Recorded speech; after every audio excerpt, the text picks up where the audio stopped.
고린도후서 5장 21절에서 33절 말씀 함께 보겠습니다. 한 목소리로 읽습니다. 그리스도를 경외함으로 피차 복종하라. 아내들이여 자기 남편에게 복종하기를 주께 하듯 하라. 이는 남편이 아내의 머리됨이 그리스도께서 교회의 머리됨과 같음이니 그가 바로 몸의 구주시니라. 그러므로 교회가 그리스도에게 하듯 아내들도 범사에 자기 남편에게 복종할지니라. 남편들아 아내 사랑하기를 그리스도께서 교회를 사랑하시고 그 교회를 위하여 자신을 주심같이 하라. 이는 곧 물로 씻어 말씀으로 깨끗하게 하사 거룩하게 하시고 자기 앞에 영광스러운 교회로 세우사 티나 주름 잡힌 것이나 이런 것들이 없이 거룩하고 흠이 없게 하려 하심이라. 이와 같이 남편들도 자기 아내 사랑하기를 자기 자신과 같이 할지니 자기 아내를 사랑하는 자는 자기를 사랑하는 것이라. 누구든지 언제나 자기 육체를 미워하지 않고 오직 양육하여 보호하기를 그리스도께서 교회에게 함과 같이 하나니 우리는 그 몸의 지체임이라. 그러므로 사람이 부모를 떠나 그의 아내와 합하여 그 둘이 한 육체가 될지니 이 비밀이 크도다. 나는 그리스도와 교회에 대하여 말하노라. 그러나 너희도 각각 자기의 아내 사랑하기를 자신같이 하고 아내도 자기 남편을 존경하라. 아멘. 할렐루야. 5월 셋째 주 주님께 영광 올려드리기 위해서 이 자리에 함께하신 모든 분들을 주님의 이름으로 축복하고 사랑하고 환영합니다. 이제 비 오고 난 뒤에 제법 이제 더워지는 날씨가 생기는데 날씨도 포근해지니까 기념해야 될 일들도 또 날도 많아지는 것 같아요. 그래서 5월 1년 중에 또 이렇게 환경적으로 또 분위기상 좋으니까 아름다운 5월에 대한 많은 시들이 나와 있고요. 이혜인 시인도 풀잎은 풀잎대로 또 바람은 바람대로 초록의 서정시를 쓰는 것이다 라고 그 5월을 예찬한 그 글이 있습니다. 이렇게 많은 기념일 중에 이번 주 수요일이 21일 둘이 하나가 된다라는 뜻을 가지고 있는 부부의 날이죠. 평등하고 민주적인 부부 문화를 만들기 위해 제정한 기념일인데 이 날이 벌써 31주년이나 되었다고 합니다. 부부라는 공동체가 지닌 사랑, 또 책임, 헌신 이런 것을 되새기고 우리 건강한 가정을 통하여서 건강한 사회를 만드는 데 기여하는 그런 깊은 뜻을 가지고 있는 날인 것이죠. 그런데 목회 데이터 연구소를 보면 기혼자를 대상으로 조사한 결과가 얼마 전에 나온 게 있어요.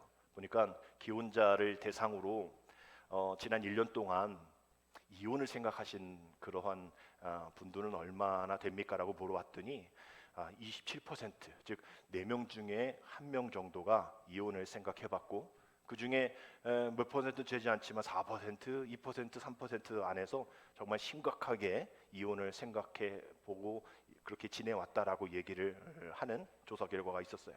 그렇다면 왜 그럽니까? 무엇이 문제입니까? 그 결혼 생활의 가장 중요한 영역이 무엇이라고 생각하셨는데 그게 안 돼서 그렇습니까? 라고 했을 때에 제일 많이 나온 그 10점 만점에 4.4점이 경제적인 안정이다라고 얘기를 합니다. 경제적인 안정이 가장 중요하다라고 생각하는 거죠. 10이라는 그 가정생활 안에 경제적인 안정이 4.4. 근데 그것이 잘 되지 않는다라는 얘기를 하는 거예요. 그 다음이 대화와 소통이었습니다. 다시 물어요. 그것이 가정의 가장 중요한 영역이라고 생각하시는 건 알겠는데 그것이 그렇게 실질적으로 결혼 생활 안에서 그것들이 충족되고 있습니까? 라고 물어봤더니 그렇게 되지 않는다도 역시 동일한 수준으로 경제적인 안정도 또 대화와 소통도 제대로 되지 않습니다 라고 이야기를 하더라고요. 경제적인 어려움들이 분명히 있죠. 그럼 돈이 많으면 행복할까? 우리는 돈이 잘 없으니 많이 없으니까 이런 얘기를 할 수 있겠지만 어제도 스포츠 기사를 하나 보는데 사우디아라비아에 요즘 그 호날두가 계약을 하고 이제 올해인가 내년인가 막 계획이 끝나는데 이게 연봉이 3천억, 2천억 이렇게 된다고 그래요. 그래서 제가 이제 계산기를 한번 눌러봤어요. 3,480억이 연봉이면 이거는 연봉 한 달 하루 이런 거 말고 그냥 우리가 시급으로 생각하는 하루 8시간 생각한다고 하면 시급이 얼마인가 봤더니 시급이 1억이더라고요. 그러니까 1억을 버는 사람도 호날두를 얘기를 인터뷰 했더니 그닥 나는 행복하지 않아요라고 얘기를 하는 거예요. 시급으로 1억을 벌고 하루에 8억을 버는 사람도 1년에 3천억을 버는 사람도 나 그지 행복하지 않다. 아니 이렇게 버는 사람이 어디 있겠냐 말이에요. 그런데도 시급으로 우리는 만얼만데 얘는 1억을 버는 애인데도 행복에 대한 그 부분이 만족스럽지 않다라고 얘기를 하는, 돈이 많다고 해서 그렇게 되어지는 건 아니면, 돈이 없는 우리들은, 돈이 부족한 우리들은 그래도 대화와 소통은 잘 되어야 되잖아요. 근데 이 경제적인 어려움과 동일하게 거의 비슷한 4점 몇 점대로 동일하게 대화 소통이 잘 이루어지지 않는다라고 얘기를 합니다.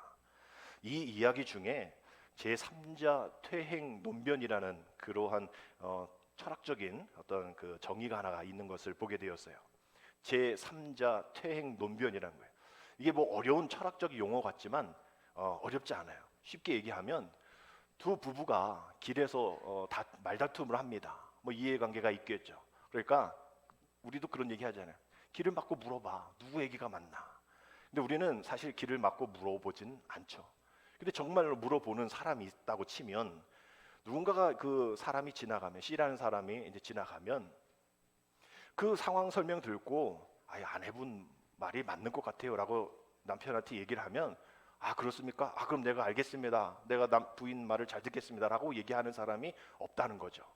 뭐라고 얘기합니까? 아니 나는 이 부인 아내만 이상한 줄 알았더니 이상한 사람 또 있네라고 얘기를 하는 거예요. 그럼 어떤 사람이 또 지나가면서 남편 얘기를 또 듣고 남편분의 말이 맞습니다라고 얘기하면 그 부인도 그렇습니까? 그럼 제가 남편 말 듣겠습니다라고 얘기하지 않죠. 아니 뭐 남자라고 또 남자 편 드는 거예요? 막 이렇게 얘기를 한단 말이에요.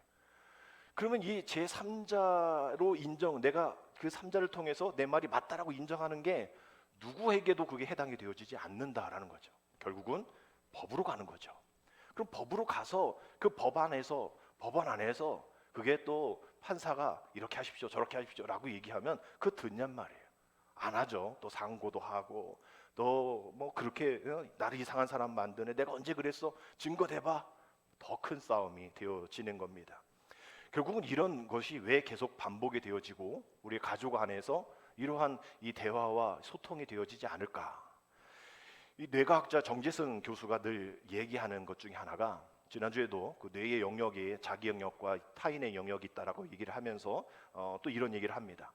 우리의 사고 능력, 우리가 고도의 사고 능력이 있으니까 뭔가 우주선도 보내기도 하고 또 새로운 과학적인 또 철학적인 모습들이 있잖아요. 근데 이 가장 고도화된 사고력은 다른 것이 아니라 자기 객관하다라고 얘기하는 거예요. 자기 객관하다라는 거예요. 자기의 그 모든 것들을 내가 맞아, 내가 정당해, 내가 옳아라고 얘기하는 거기에서 조금 벗어나서 정말 내가 옳은지, 내가 정말 그것에 대해서 정말 하나의 문제가 없는지를 좀 떨어져서 볼 수 있는 자기 객관화가 가장 높은 고도의 사고 능력이다라고 얘기를 하는 거예요. 우주선 보내고 정말 AI가 뭐 펼쳐지는 이런 세상 속에서 가장 우리가 힘든 것이 자기 객관하다라는 거예요. 왜? 아까 그 제3자 퇴행 논변처럼 자기가 맞다는데 또 상대방은 또 상대방이 맞다는데 이게 어떻게 해결이 되겠냐 말이에요. 해결이 되지 않는다는 거예요. 법으로도 안 되는 거예요. 그래서 21일 둘이 하나가 된다라는 부부의 날을 정하고, 또 수요일, 여러분 기억하셔야 돼요. 수요일 날 부부의 날, 그날은 또 싸우지 말아야 됩니다. 둘이 하나가 되어지는 날이니까 좀 더 자기 객관화를 가지고 있어야 될 날인 것이죠. 세상은 그렇다 치더라도 그러면 성경은 우리가 이 자기 객관화를 어떻게 행해야 되는지, 어떤 말씀으로 우리에게 주시는지를 우리 한번 오늘 말씀을 통해서 분명하게 한번 살펴보기를 원합니다.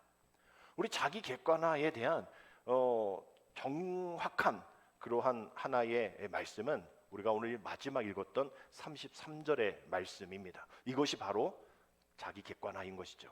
한번 같이 33절 읽어보겠습니다. 그러나 너희도 각각 자기의 아내 사랑하기를 자신같이 하고 아내도 자기 남편을 존경하라입니다. 이 모든 것이 이제 어디서부터 시작되냐면 우리가 읽었던 21절부터 시작이 되죠. 그리스도를 경외함으로 피차 복종하라. 21절에서 그리스도의 경외함으로 피차 복종하고 마지막 그 자기 객관화의 마지막 결론 33절에 너희도 각각 자기 아내 사랑하기를 자신과 같이 하고 아내도 자기 남편을 존경하라라는 결론을 짓는 거예요. 우리는 이 말씀을 많이 들었고 또 많이 알고 있습니다. 그러나 이 말씀은 우리가 뭐 결혼식 또 교회 관련된 성도들의 결혼식에서 늘 하는 주례사의 목사님의 말씀이겠죠. 그러나 그 안에 좀 더 깊이 들어가기는 그 결혼식에 다 교회 다니는 사람이 아니기 때문에 조금 어려워서 그저 21절에서 33절 좀 기니까 마지막 33절 아니면 1절 21절만 얘기하고 주례사를 마칠 겁니다. 오늘은 우리가 부부의 날도 맞이하고 또 5월 가정의 달을 맞이하여서 조금 더 깊게 이 말씀에 대해서 함께 본다면 21절에서 33절에서 끝날 것이 아니라 그 말씀이 이루어지기까지의 시작을 우리가 봐야 되는 것이죠. 이 말씀의 시작, 이것을 이렇게 얘기할 그런 의도는 21절, 33절 안에 있지 않습니다. 그 바깥인 먼저인 17절에서 시작이 되어지는 것이죠. 우리는 이 부분을 놓치고 그저 21절부터 시작하기 때문에 오해가 생기기도 하는 겁니다. 하나님의 뜻을 곡해할 수 있고 제3자 퇴행 논변이 되어지는 거예요. 그러나 완벽하게 말씀하고 계시는 말씀은 17절 말씀입니다. 우리 같이 읽겠습니다. 그러므로 어리석은 자가 되지 말고 오직 주의 뜻이 무엇인가 이해하라. 자기 객관화를 하라는 거예요. 멀리 떨어져서 하나님이 어떠한 말씀하실지 그 자기 객관 되지 않으면 어리석은 사람이 된다라고 얘기를 하는 거예요. 오늘 말씀 이후에는 주인과 종에 대한 이야기가 나옵니다. 그러니까 부부에 대한 이야기만 한 것이 아니라 이것이 시작이 되어서 부부 안에 또 가족 안에 또 우리 공동체 안에 또 우리의 섬김의 우리 삶의 인생 안에 이런 것으로 함께 살아가야 되는 이야기를 하고 있는 것이죠. 어리석은 자 되지 않기 위해서 말입니다. 오직 주의 뜻이 무엇인가 이해하는 자가 지혜로운 자다라고 얘기를 해요. 그러면 이 모습, 이 17절과 이 뒤에 나오는 이 모습들을 연결해주는 분명한 매개체가 있을 겁니다. 무엇으로 어리석은 자가 되지 않고 무엇으로 주님의 뜻을 이해할 수 있는가? 그 다음에 있는 18절에 있는 말씀이죠. 술 취하지 말라 이는 방탕한 것이니 오직 성령으로 충만함을 받아라. 오직 성령의 충만함으로 받을 때에만 어리석은 자 되지 않고 주님의 뜻을 이해할 수 있는 자기 객관화가 되어질 수 있다. 그거 자기 객관화로 성령의 충만함으로 부부 생활과 그 이 뒤에 있는 주인과 종의 관계, 즉 이 세상 속에서의 관계를 이어가야 한다라고 얘기를 하는 거예요. 결국 이 모습들은 이렇게 도표할 수 있을 겁니다. 성령 충만이 시작인 거예요. 그 다음에 상호 복종이 그 다음이고 그 다음에 부부 사랑으로 나아가야 된다라는 겁니다. 이렇게 되어지면 부부 상호 복종이란 단어가 조금 애매할 거예요. 복종? 이 복종이란 단어가 명령이나 의사를 조금도 어김남이 없이 그대로 따른다라는 뜻을 가지고 있잖아요. 약간 부정적인 단어인 것 같습니다. 상명하복에 대한 이야기인 것 같기도 하고. 근데 에베소 당시 이 노예에 대한 이야기를 할 때는 이 복종에 대한 개념이겠죠. 근데 이게 왜 그리스도의 사랑 안에 이루어진 가족 안에 부부 안에 복종이란 단어를 쓸 수밖에 없는가? 우리는 좀 더 깊이 생각하지 않으면 굳이 복종이란 단어를 썼을까라고 생각할 수가 있는데 우리가 무심코 지나가는 많은 말씀 가운데 이 복종에 대한 이야기가 나오고 꼭 이 복종의 말씀이 나올 때는 주님과 연결되어지는 이야기가 나옵니다. 결국 그 이야기 가운데의 최종 결론은 사랑인 거죠. 결국 아까 말한 그 종에 대한 부분으로 복종에 대한 이야기를 단어를 선택할 때 굳이 그랬을까라는 이야기 갈라디아서 5장 13절의 말씀 보면 형제들아 너희가 자유를 위하여 부르심을 입었으나 그러나 그 자유로 육체의 기회를 삼지 말고 오직 사랑으로 서로 뭐하라? 종노릇하라 라고 되어 있어요. 사랑으로 종노릇하라. 이 복종의 관계, 복종에 대한 이야기가 사랑으로 함께해야 할 종노릇이다라고 얘기를 하고 있는 거예요. 우리가 이 복종이 너무나 좀 안 좋은 단어다라고 얘기했는데 이 복종보다 더 안 좋게 생각할 수 있는 것이 굴종인 것이죠. 복종은 복이 이제 의복복자를 씁니다. 그러니까 옷을 입은 사람을 따라간다 뭐 이런 뜻도 될 수 있겠죠. 의복이라는 것이 어떤 권위도 될 수 있고 재판관이 옷을 입고 또 선언을 하면 그것을 따라가는 그런 것과 마찬가지. 아버지의 옷이라는 게 있을 수 있으니까요. 아버지를 따라가는 것. 그러나 이 굴종은 자신의 뜻을 굽혀 남에게 복종한다라는 거예요. 무조건적인 내 이익을 위해서, 상대방의 이익을 위해서, 뭐 다른 거 생각하지 않고, 가족 생각하지 않고, 그저 그냥 엎드리는 것, 그것을 굴종이라 얘기하는 겁니다. 그리고 결국은 복종이라는 단어는 굴종과 다른 자발적인 복종인 것이죠. 이 자발적인 복종이 아까 그 사랑으로 나눠진다라고 했을 때에 에베소 저자는 앞부분에 3장 17절에 믿음으로 말미암아 그리스도께서 너희 마음에 계시게 하시옵소서 너희가 사랑 가운데서 뿌리가 박히고 터가 굳어져라고 되어 있어요. 사랑 가운데에 뿌리가 박히고 터가 굳어지고 또 5장 2절에는 그리스도께서 너희를 사랑하신 것 같이 너희도 사랑 가운데서 행하라 라고 이야기를 합니다. 그 자발적인 복종, 자진해서 이루어지는 자기 포기에 대한 이야기를 하고 있는 것이죠. 그래서 오늘 이 본문 앞에 주어졌던 그런 관계들, 사랑의 기원들, 명령들 오늘 이 부부와의 관계 속에서도 적용이 되어지는데 아내만 아니라 남편에게도 주어지는 이 규범의 전제라는 사실인 것이죠. 복종이라는 표현이 말씀드린 것처럼 좀 강해서인지 표준 세번역의 말씀에 보면 복종이란 단어가 순종으로 바뀝니다. 여러분은 그리스도를 두려워하는 마음으로 서로 순종하십시오라고 복종을 순종으로 바꿔요. 이 헬라어로 복종이 이제 휘포타소라는 단어를 쓰고 있는데 복종이 순종으로 변한다고 해서 그 단어가 가지고 있는 의미가 순화되어지지는 않습니다. 이 복종이라는 단어가 그리스도 안에 이루어지는 그 정의가 분명하게 있기 때문인 것이죠. 주님이 말씀하시고자 하시는 성경이 이야기하고자 하는 것을 우리가 단어를 바꾼다고 해서 이루어지는 것 아니라는 거예요. 결국 그 당시 이 복종이라는 개념이 지금 우리가 생각하는 것과 다르겠죠. 왜냐하면 그 당시는 당연한 겁니다. 에베소의 환경을 구성하는 그 1세기에 그리스 로마 시대를 보면 전혀 어색함이 없는 당연히 그래야 되는 여자는 복종해야지 남자에게 라는 그런 생각 여인에게 그렇게 할 의무감이 없는 그 시대에 오늘 우리가 읽은 말씀이라는 거예요. 대단한 말씀인 것이죠.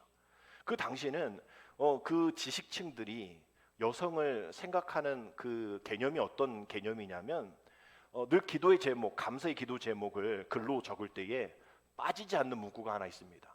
나를 여자로 태어나지 않게 해주셔서 감사합니다 라는 그런 신에게 드리는 감사의 편지에 그렇게 발견되어지는 일이 있는 거예요.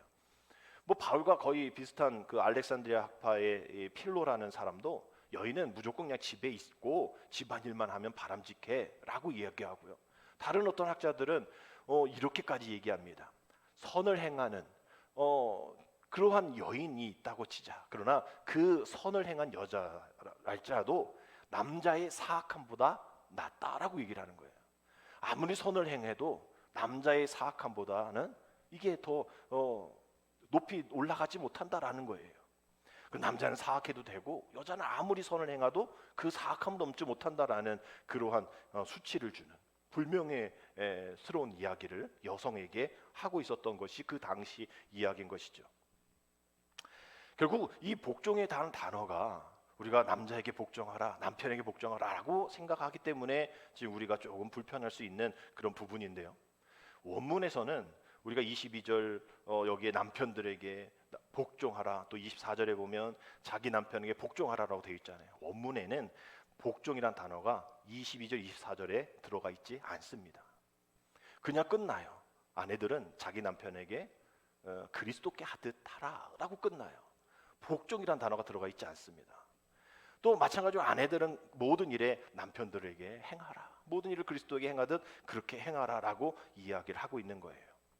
그 이야기를 하는 이유는 원문에서 그 이야기를 좀 빼야 되는 이유는 그전나 지금이나 복종의 관계 누가 높네 누가 낮으네 하나님 안에서 그것을 말할 수가 없기 때문에 23절의 말씀 보면 이는 남편이 아내의 머리됨이 그리스도께서 교회의 머리됨과 같으니 그가 바로 몸의 구주시니라.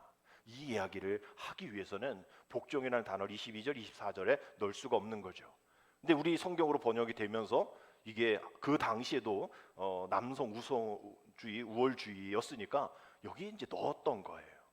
근데 원문에서는 무엇을 얘기하고 싶냐면 그 머리, 그 남편이 아내의 머리됨이 이것이다라고 설명을 하기 위해서이죠.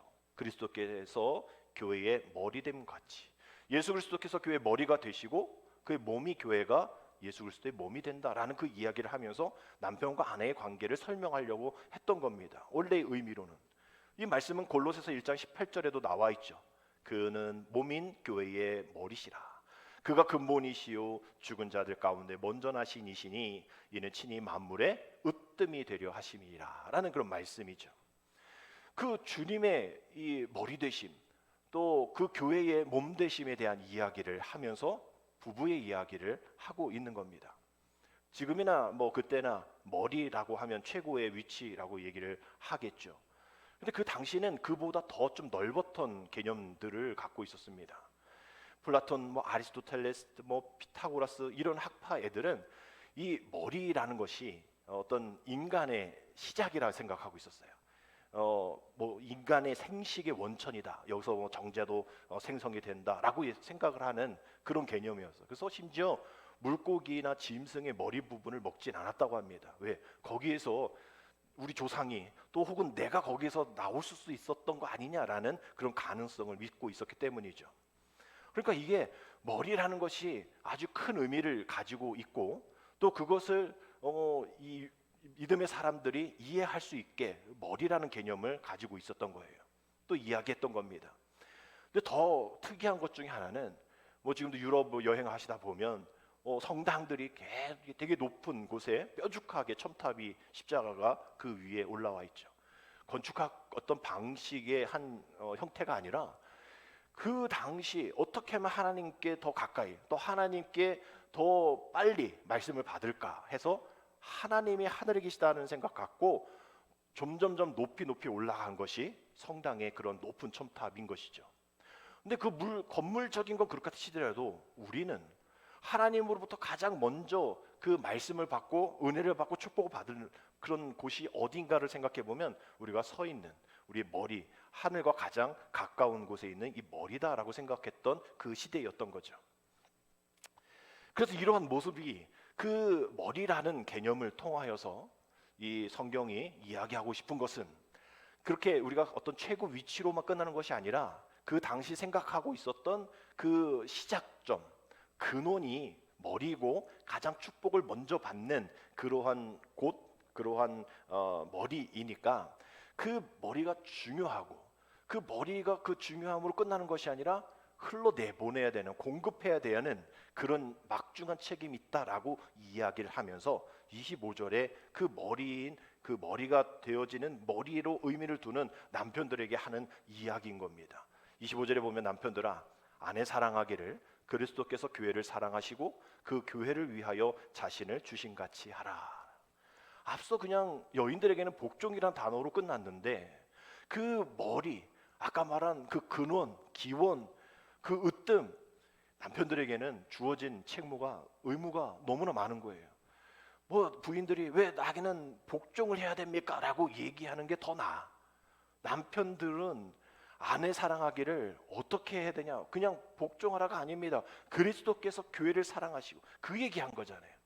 그리스도께서 교회를 사랑하시고 그 교회를 위하여 자신의 주심과 같이 하라라고 얘기합니다. 즉 죽어라 하는 얘기죠. 부인은 남편을 위해 죽어라 얘기는 없어요. 그런데 남편은 주님께서 자신의 몸을 내어서 죽으심 같이 너희도 아내를 사랑하기를, 가정을 사랑하기를, 가족을 지키는 것을 그리스도께서 자신 몸을 주었던 것 그대로 그렇게 살아가라 한다라고 얘기를 합니다. 그것이 26절 이는 곧 물로 씻어 말씀으로 깨끗하게 하사 거룩하게 하시기 위함이다라고 이야기하는 거예요. 다른 방법 없다라는 거예요. 물로 씻어 깨끗하게 말씀으로 거룩하게 되어지는 방법, 남편이 그렇게 희생해야 한다라고 이야기를 하는 겁니다. 그래서 27절에 보면 자기 앞에 영광스러운 교회로 세우사 티나 주름 잡힌 것이나 이런 것들이 없이 거룩하고 흠이 없게 하려 하심이라. 우리 구약의 제사의 방식 보면 흠 있는 애들을 안 쓰잖아요. 흠 없는 또 그런 애들을 제사의 그런 도구로 사용되어지는 것처럼 우리가 하나님이 우리에게 주신 거룩한 가정, 하나님 앞에 날마다 올려드려야 될 영광의 예배가, 영광의 제사가 있어야 될 그 가정이, 또 그 구성원들이, 또 우리 자녀들이 정말 그렇게 하나님의 영광의 이 구성원들이 되기 위하여 주름 잡힌 것이나 이런 것들이 없이 거룩하고 흠이 없게 하시기 위하여 남편을 통하여 그 흐름이, 교회의 또 머리가 되신 주님이 그 교회를 사랑하시는 그 희생을 우리가 배워야 한다라고 이야기를 하는 겁니다. 그러면서 레위기 19장 18절의 말씀을 인용한 건데요, 원수를 갚지 말며 동포를 원망하지 말며 내 이웃 사랑하기를 내 자신과 같이 사랑하라. 나는 여호와니라. 29절 30절 말씀 보면 그런 얘기 하잖아요. 우리가 잘 아는 말씀입니다. 나를 싫어하지 않죠. 나의 육체를 미워하지 않잖아요. 나를 미워하지 않듯이 우리 모두가 다 한 몸 한 지체다 하는 이야기입니다. 따라서 아내와 남편 하나라는 것이죠. 결혼식 주례에 많이 나오는 말씀이 31절의 말씀입니다. 저도 결혼식 주례 하면서 말씀을 인용한 적이 있는데요. 그러므로 사람이 부모를 떠나 그의 아내와 합하여 그 둘이 한 몸이 될지니. 이 말씀 창세기 2장 24절의 말씀이거든요. 이러므로 남자가 부모를 떠나 그의 아내와 합하여 둘이 한 몸을 이룰지니라 라는 말씀. 이 말씀이 그 다음 구절을 보면 비밀이다라고 얘기해요. 그 비밀이다, 또 그 비밀이 아주 크다라고 얘기를 하면서 오늘 다시 한번 33절의 말씀을 보면 그 결론의 교훈을 다시 확인하고 있습니다. 우리 33절 다시 한번 같이 읽겠습니다. 그러나 너희도 각각 자기의 아내 사랑하기를 자신같이 하고 아내도 자기 남편을 존경하라. 복종으로 시작되어지는 말씀이 세 번역에는 순종에서 이제 마지막에는 무엇으로 바뀝니까? 존경으로 바뀌는 거예요. 많은 단어가 오늘 나왔죠. 복종과 순종과 존경이라는 단어예요. 이 가족 안에서, 모든 구성 안에서 말씀드린 것처럼 종과 노예의 관계, 우리 이 세상 속에서의 관계 속에서도 복종과 순종과 존경이 떠나서는 안 된다라는 것이죠.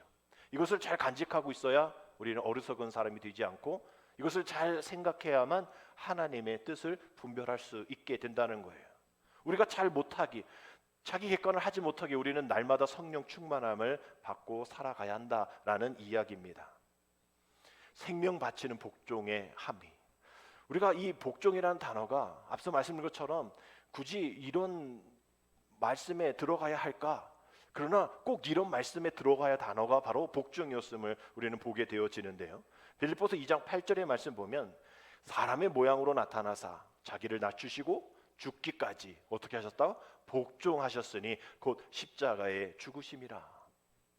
이제 우리가 이 복종이라는 단어를 들으면 거부해야 될 단어가 아니라 주님께서 낮추시고 죽기까지 복종하신 것, 내가 그렇게 살아가는 거구나. 십자가의 죽으심의 복종의 모습으로 나오는, 그것이 순종의 모습으로 나오는, 그것이 존경의 모습으로 나오는 그런 모습이구나라고 생각을 하면 됩니다.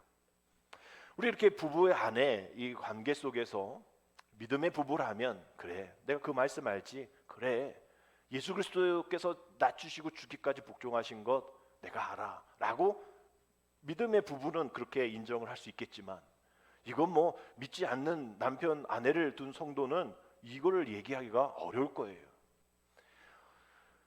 특별히 베드로전서 3장 1절 2절의 말씀을 보면 믿지 않는 남편을 둔 여자 성도에 대한 이야기를 하고 있는데요. 아내들아, 우리 교회 안에도 또 그러한 믿지 않는 남편을 두신 성도들이 계신데, 아내들아 이와 같이 자기 남편에게 순종하라. 순종이라는 단어 나오죠. 순종하라. 이는 혹 말씀을 순종하지 않는 자라도, 남편이 교회를 다니지 않고 믿음의 생활을 하지 않아도, 또 부인이 믿음 생활을 하지 않는다 할지라도 말로 말미암지 않고 그 아내의 무엇으로? 행실로 말미암아 구원을 받게 하려 함이니 너희의 두려워하며 정결한 행실을 본다라고 이야기를 하고 있는 거예요. 그 당시 베드로전서 쓰인 당시 한 가정의 공식적인 종교는 남편이 정합니다.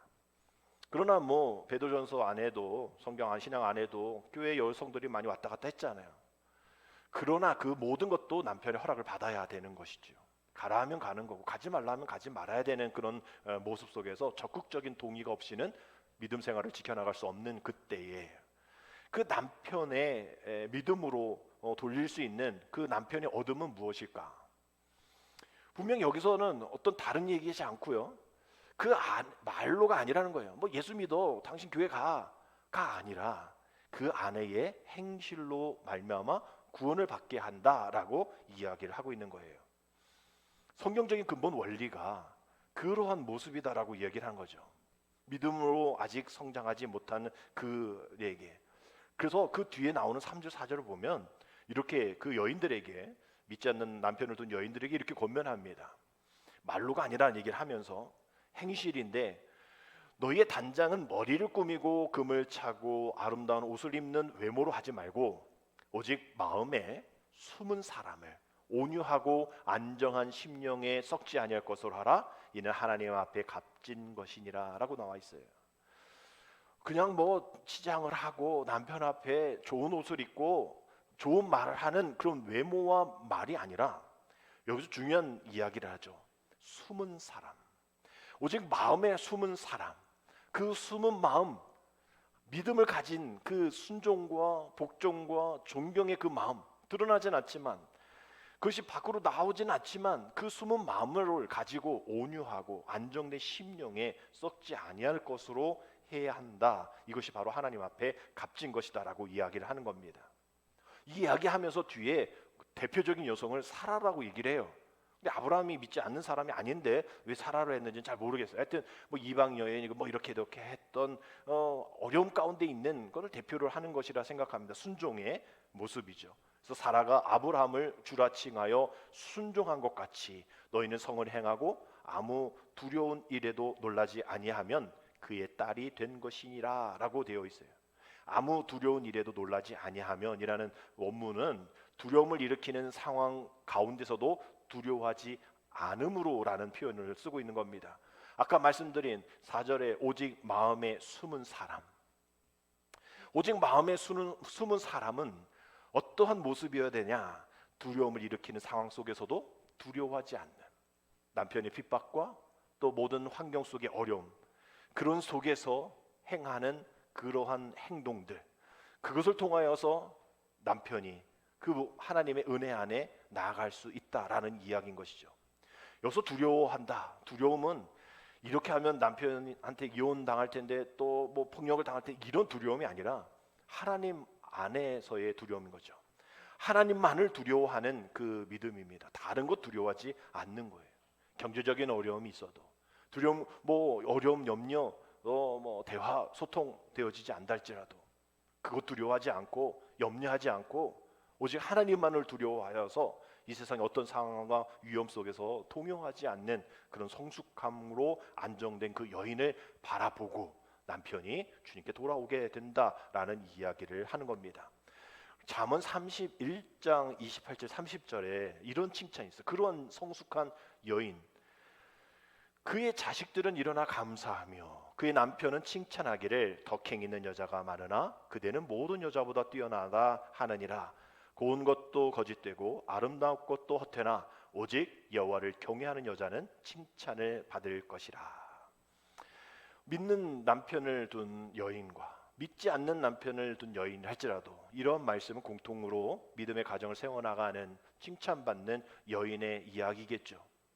그래서 고린도전서 7장 3절 4절에 보면 오늘 우리가 복종해야 돼, 순종해야 돼, 존경해야 돼, 너가 해야 돼, 내가 해야 돼가 아니라 고린도서 7장 3절 4절에 보면 남편은 그 아내에 대한 의무를 다하고 아내도 그 남편의 그렇게 할지라 아내는 자기 몸을 주장하지 못하고 오직 남편이 하며 남편도 그와 같이 자기 몸을 주장하지 못하고 오직 그 아내가 한다라고 상호 복종, 상호 순종, 상호 존중에 대한 이야기를 하고 있는 거예요. 결국은 다른 표현으로 아내의 주인은 남편이고 남편의 주인은 아내다라는 것이죠. 얼마 전에 책이 하나 나왔습니다. 배우자를 배우자라는 책이 있어요. 그래서 하나 사서 또 다음 주에 결혼하는 우리 정훈 형제에게 줄 텐데 배우자를 배우다, 이 배우자라는 것이 짝을 지은 사람이잖아요. 근데 배우자를 배우자라는 이 책의 제목이 눈에 확 띄었습니다. 그래, 배우자를 배워야지. 이 분이 가정사역자로 활동하는 부부인데, 박호근하고 옥에스더라는 분이신데, 이분이 이제 지난 2월인가요? 몇 달 전에 이 책을 출간했단 말이에요. 이 책을 출간하면서 경험을 통해 알게 된다라는 그 배우다에 대한 그 배움을, 발음이 같으니까 이제 배우자라는 것을 함께 책제목으로 냈단 말이에요. 이 안에 뭐 여러 가지 행복한 부부가 되려면 이런 자기의 어떤 유학 얘기도 하고 또 어려운 얘기도 하면서 배우자를 배워야 한다라는 그 부부 부활의 해결의 솔루션에 대한 정서적 친밀감, 또 이해, 대화, 이런 것을 강조하고 있는 그런 책이죠. 근데 이 책 전에 이분이 또 책을 하나 낸 것이 있는데, 그 책 제목이 또 마음을 또 울립니다. 뭐냐면 머리 아픈 남편, 가슴 아픈 아내라는 책이에요. 머리 아픈 남편, 가슴 아픈 아내. 가장으로서 아까 말씀드린 그 많은 책임을 갖고 있는 남편, 참 머리 아프죠. 근데 그 머리 아픔으로 인해서 그러지 않아야 될 말들, 그런 행동들, 또 부인은 또 그것을 받아서 가슴이 아픈 거예요. 뭐 요즘은 뭐 또 바뀌어서 머리 아픈 남편, 아내, 가슴 아픈 뭐 남편, 이렇게 될 수도 있겠고, 뭐 서로 머리가 아프고 가슴 아픈 남편과 아내가 될 수 있을 겁니다. 그렇게 남녀의 차이를 이해하고 배우자를 서로 배우는 그런 부부가 행복한 부부다라고 이야기하는 거죠. 결국은 오늘 말씀과 또 이 책들과 또 부부 솔루션의 모든 것들은 타인을 받아들여라입니다. 자기 객관화를 해라는 것이죠. 타인을 대신하는 삶을 좀 살아봐라라는 이야기일 겁니다. 오늘 본문의 시각도 마찬가지죠. 주님이 그러하셨듯이 너희도 그렇게 타인을 받아들이고 타인을 위해서 이타적인 삶을 살아야 해라고 이야기하는 겁니다. 천국 같은 가정 이루기가 어렵다 이야기합니다. 그러나 성경은 분명하게 오늘 말씀을 통해서 불가능하지 않다라고 얘기를 하고 있어요.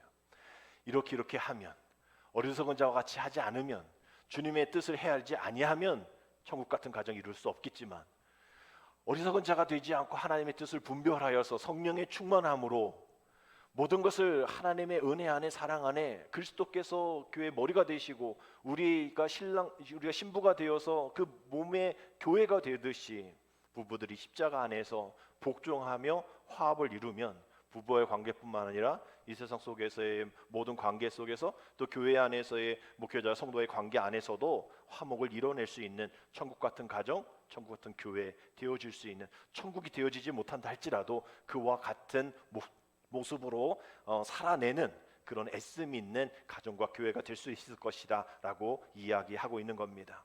주님께서 맺어주신 부부 있죠. 또 주님께서 맺어주신 44년 전에 맺어주신 저와 여러분들의 교회입니다. 또 하나님께서 맺어주신 우리 이 땅의 시민권자들인 것이죠. 더불어 우리는 하나님께서 맺어주신 하늘나라의 시민권자입니다.